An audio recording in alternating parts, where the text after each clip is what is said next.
अस्सलामु अलैकुम वरहमतुल्लाहि वबरकातुहू। YouTube channel English by Mohammad Ali Bilal में खुश आमदीद। अगर आप इस चैनल पे नए हैं तो लाइक सब्सक्राइब कीजिएगा, बेल आइकन भी प्रेस कीजिएगा। और इस वीडियो में हम देख रहे हैं एक्टिव पैसिव में उन जुमलों का पैसिव बनाना जो सवालिया हैं, जो इंट्रोगेटिव हैं। बहुत ध्यान से सुनिएगा। ये शुरुआती जुमले तमहीद बांध रहा हूँ। सवालिया जुमले तीन किस्म के हो सकते हैं। एक वो जो सिंपल हेल्पिंग वर्ब से शुरू हो रहे हैं, दूसरे वो जुमले जो WH फैमिली से शुरू हो रहे हैं, यानी what, when, why, who etcetera. और तीसरे सवालिया जुमले वो जो मॉडल हेल्पिंग वर्ब्स यानी can, could, may, might, would, should, must and ought to से शुरू हो रहे हैं। तीनों किस्म के जुमलों को पैसिव में बदलते हुए हमें कुछ चीज़ों का ख्याल रखना होता है। एग्ज़ाम्पल्स के ज़रिए हम देखेंगे कि किस तरह इन जुमलों को हम डील करते हुए यानी एक्टिव से पैसिव बनाते हुए किन किन पॉइंट्स का ख्याल रखते हैं। तो आते हैं आज के पहले सेंटेंस की तरफ। तो पहला sentence,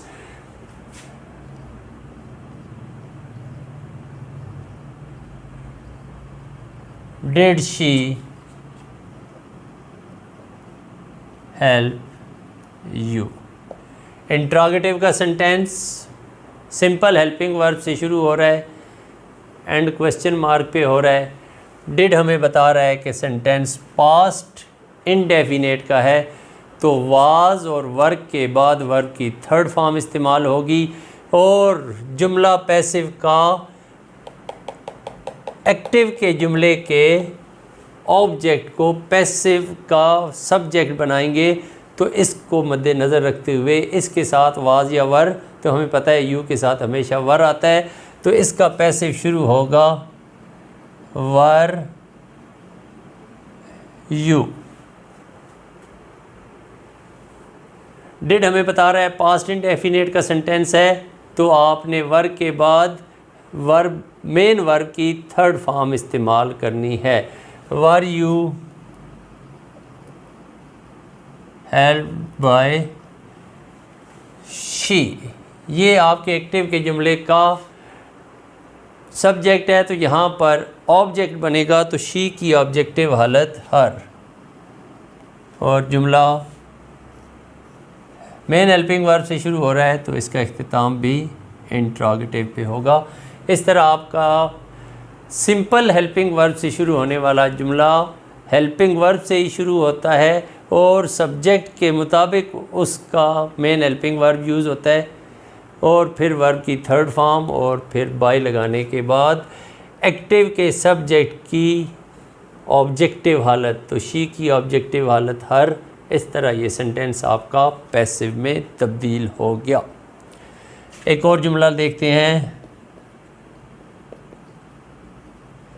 Have you finished your work? Have you finished your work? जुमला मेन हेल्पिंग वर्ब से शुरू हो रहा है, एंडिंग इसकी क्वेश्चन मार्क पे हो रही है, तो ये भी अपनी तर्ज का इंट्रोगेटिव सेंटेंस। ये आपका सब्जेक्ट, ये आपकी वर्ब फॉर्म, एक्चुअली ये आपका हेल्पिंग वर्ब है, और योर वर्क ऑब्जेक्ट। तो इसका पैसिव बनाएंगे, तो योर वर्क ऑब्जेक्ट से जब सब्जेक्ट बनेगा तो उससे पहले आपने हैज़ हैव का इस्तेमाल करना है।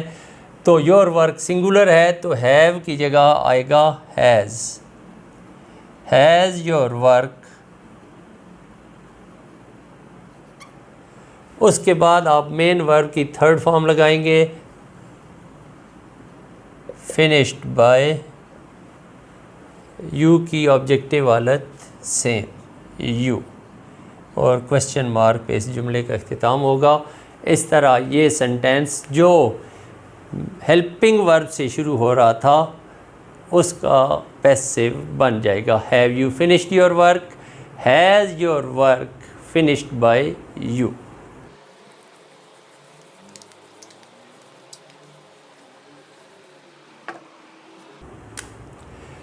नेक्स्ट सेंटेंस देखते हैं।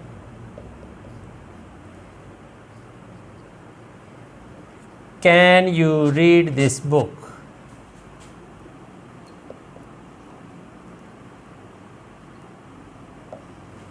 तो डियर स्टूडेंट्स, याद रखें मॉडल ऑक्सिलरी या मॉडल हेल्पिंग वर्ब जो कि 8 हैं, can, could, may, might, would, should, must and ought to.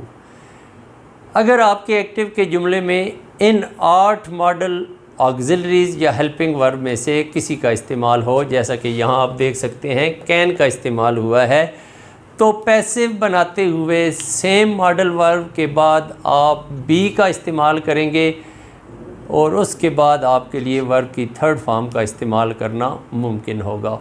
ये जुमला दोबारा सुन लीजिएगा, बहुत काम का है, याद रखने से ताल्लुक़ रखता है। सब्जेक्ट यू और ऑब्जेक्ट दिस बुक। चूँकि सेंटेंस इंट्रोगेटिव का है और ये मॉडल हेल्पिंग वर्ब से शुरू हो रहा है, तो ये इसी से शुरू होगा, can this book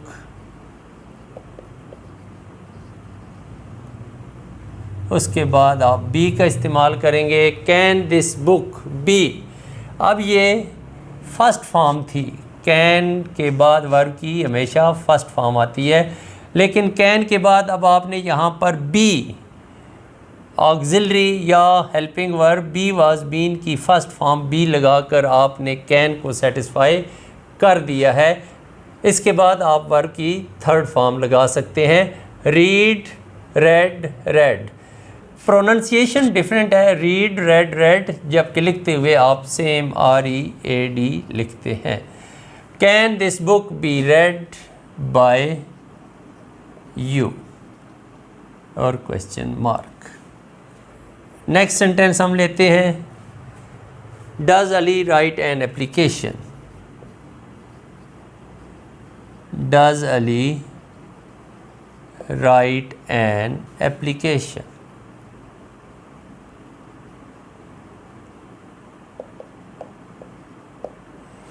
do, does, did से शुरू होने वाले जुमले आपके इंट्रोगेटिव के और इनका main helping verb simple main helping verb है। यहाँ पे WH सीरीज़ या फैमिली का कोई लफ्ज़ मौजूद नहीं है, लेकिन पैसिव बनाते हुए डू डज़ की सूरत में आप इज़, एम, आर का इस्तेमाल करेंगे। एक्टिव के अंदर मौजूद ऑब्जेक्ट जो पैसिव में जाके सब्जेक्ट बन जाता है। यहाँ पर आपने देखना है कि पैसिव में डू डज़ डिड तो आ नहीं सकते, तो an application third person singular है, तो यहाँ पर आप इज़ का इस्तेमाल करेंगे। तो पैसिव बनाते हुए आप लिखेंगे इज़ एन एप्लीकेशन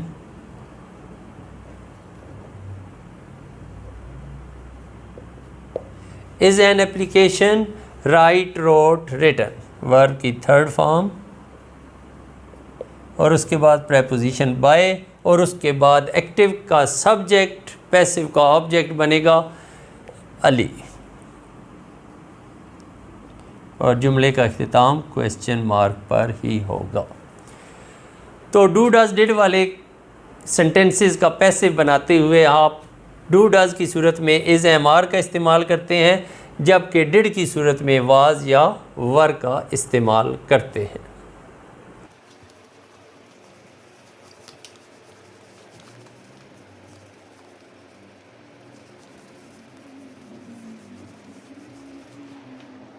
आते हैं नेक्स्ट सेंटेंस की तरफ। Sentence number 5, who killed the snake.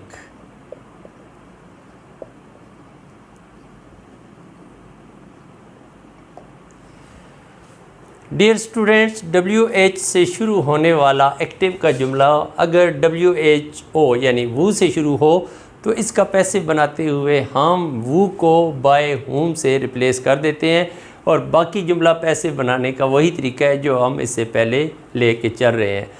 Killed का लफ्ज़ हमें बता रहा है कि सेंटेंस पास्ट इंडेफिनेट का है, तो वाज या वर का इस्तेमाल किया जाएगा, लेकिन पैसिव के जुमले का आगाज़ बाय हुम से होगा,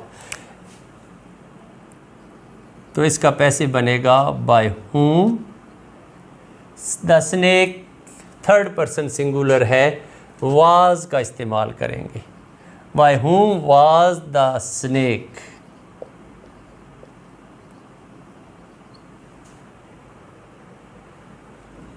killed? सांप किससे मारा गया? तो सेंटेंस वो किल्ड द स्नेक, इसका पैसिव बनेगा bye whom was the snake killed। और आज की वीडियो का आखिरी सेंटेंस हम देखते हैं उसको किस तरह बनाया जाता है। Where are the children, where are the children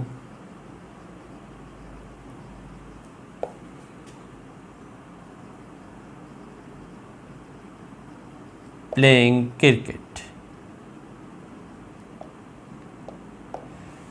तो WH सीरीज़ का एक और जुमला, तो इसका ही इस्तेमाल किया जाएगा। द चिल्ड्रन आपके एक्टिव का सब्जेक्ट, जबकि क्रिकेट आपका ऑब्जेक्ट। तो जुमले का आगाज़ भी वेयर से होगा और एक्टिव का ऑब्जेक्ट जो पैसिव में सब्जेक्ट बनने जा रहा है उसके मुताबिक हम सवालिया जुमला होने की वजह से इज़ एम.आर का इस्तेमाल शुरू में करेंगे। क्रिकेट थर्ड पर्सन सिंगुलर, तो इसलिए हम यहाँ पे लिखेंगे वेयर इज़ क्रिकेट। एक्टिव के जुमले को देखें, वर्ब की first form plus ING continuity ज़ाहिर कर रहा है, और कॉन्टीन्यूस जुमले को पैसिव में कॉन्टीन्यूटी ज़ाहिर करनी हो तो हम बीइंग का लफ्ज़ इस्तेमाल करते हैं। वेयर इज़ क्रिकेट बीइंग, अब कंटिन्यूटी ज़ाहिर हो गई, तो अब आप वर्ब की थर्ड फॉर्म प्ले की जगह प्लेड लिख सकते हैं। बीइंग प्लेड बाय, और आपके एक्टिव का सब्जेक्ट द चिल्ड्रन।